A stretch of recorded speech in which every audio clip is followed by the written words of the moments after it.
F-7 বিমানটি Soviet আমলে রাশিয়ার মিগ-21 আদলে বানানো, যাকে দাদু বিমানও বলা হয়। বিমানটি মূলত চাইনিজ চেঙ্গু J-7 ফাইটার বিমান।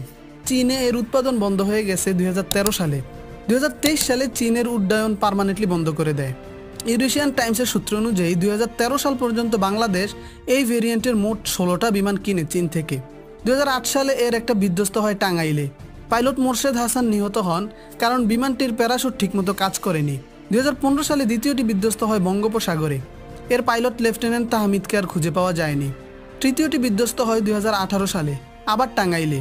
ফুয়েল ট্যাঙ্কে আগুন ধরে যাওয়ায় এর pilot wing commander Arif Ahmed Dipu বেঁচে ফিরতে পারেননি। অন্তত মন্দের ভালো ছিল আগের 3টি লোকালয়ে বিধ্বস্ত হয়নি।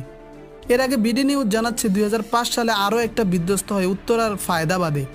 4 জন আহত হলেও কেউ মারা যায়নি। 5টি বিধ্বস্ত হলেও মাইলস্টোন স্কুলের বাচ্চাদের উপর জনাকীর্ণ উত্তরায়। এখন দেখার ব্যাপার